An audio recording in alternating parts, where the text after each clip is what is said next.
Hi everyone, আসসালামু আলাইকুম। শাহনাজ কিচেনে সবাইকে স্বাগতম জানাচ্ছি নতুন আরও একটি রেসিপি দেখার জন্য। আশা করছি যে যেখান থেকে আমার রেসিপিটা দেখছেন সবাই অনেক বেশি ভালো আছেন। আজকে আমি তৈরি করে দেখাবো সহজ উপায়ে প্রিন্টেড পাটিসাপটা। কিভাবে আপনারা পাটিসাপটাটা সহজে তৈরি করতে পারবেন। পাটিসাপটা পুরতো অন্য রেসিপিতে দেখিয়ে দিয়েছি।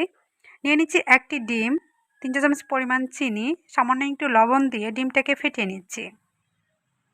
ডিম ছাড়াও পাটিসাপটা তৈরি করা যায়, তবে আজকে আমি যেভাবে তৈরি করছি যে কেউ সহজে আপনি মজাদার এই পাটিসাপটা তৈরি করতে পারবেন। সামান্য একটু তেল দিয়েছি, তারপর এখানে আটা নিয়ে নিচ্ছি। চাউলের গুঁড়া ছাড়াও, ময়দা ছাড়াও কিন্তু আটা দিয়েও তৈরি করা যায় মজাদার পাটিসাপটা।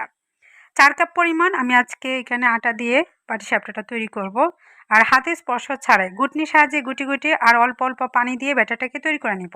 ব্যাটারটার ঘনত্বটা বেশি একটা ঘন থাকবে না, আবার অনেক বেশি পাতলাও থাকবে না। ঘুটনির সাহায্যে ঘুটে নিলে খুবই স্মুথ ব্যাটারটা তৈরি করে নেওয়া যায়, আর খুবই ইজিলি খুব তাড়াতাড়ি করা যায়। হাতে আপনি কচলে করতে গেলে 20 মিনিট সময় লাগবে ভালোভাবে ব্যাটারটা তৈরি করতে। আর ঘুটনির সাহায্যে করলে আপনি 5 থেকে 6 মিনিট হাতে সময় নিয়েই করতে পারবেন।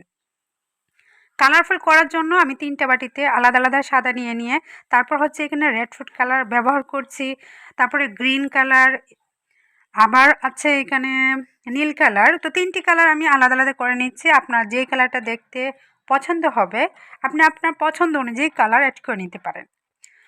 সবুজ, নীল আর লাল 3টি কালার, আর সাদা তো আছেই।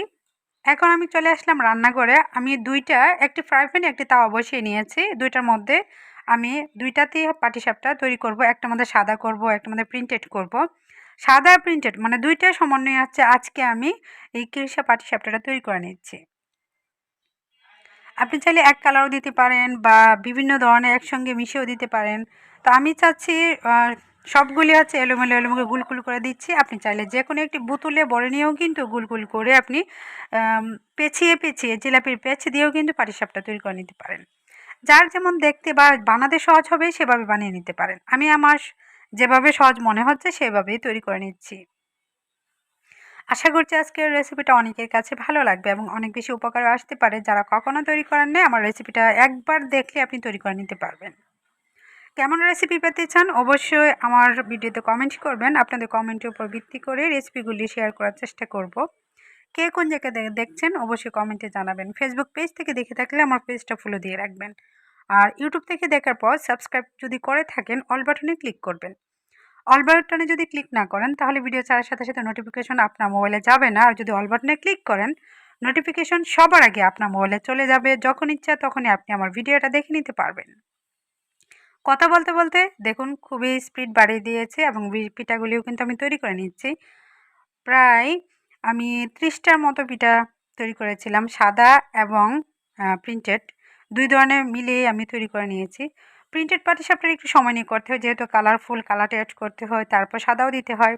আর সাদাটা শুধু সাদা দিয়ে কিরসাটা দিয়ে দিলে হয়ে যায়। আমি কিন্তু উল্টিয়ে পাল্টিয়ে দিয়েছিলাম যেন ভিতরের অংশ কাছে না থাকে, যেহেতু আটা দিয়ে আমি তৈরি করে নিয়েছি। টেস্ট বাড়ানোর জন্য আমি ডিম দিয়েছি, গুঁড়া দুধ দিয়েছি, তারপর চিনি দিয়েছি। আপনি চাইলে স্কিপ করতে পারেন, তবে এইগুলি দিলে খাবারের টেস্টটা দ্বিগুণ পাওয়া যায় পাটিসাপটার ক্ষেত্রে। এই তো ফাইনাল লুক। কেমন লাগলো? অনেক মজা আর অনেক কালারফুল, দেখতে কিন্তু অনেক লোভনীয় হয়েছিল এবং খেতেও অনেক অনেক অসাধারণ হয়েছিল।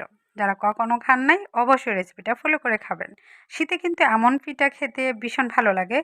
বিয়েবাড়ির থালার সাথে এমন পিঠা আপনি রাখতে পারেন, বা আপনি কিন্তু দুধ পুলি পিঠার মতোই এটাও দুধে ভিজিয়ে খেতে পারেন। তো আজকের মতো বিদায় নিয়ে নিচ্ছি। নতুন কোনো রেসিপিতে দেখা হবে। সবাই সুস্থ থাকবেন, ভালো থাকবেন। আল্লাহ হাফেজ।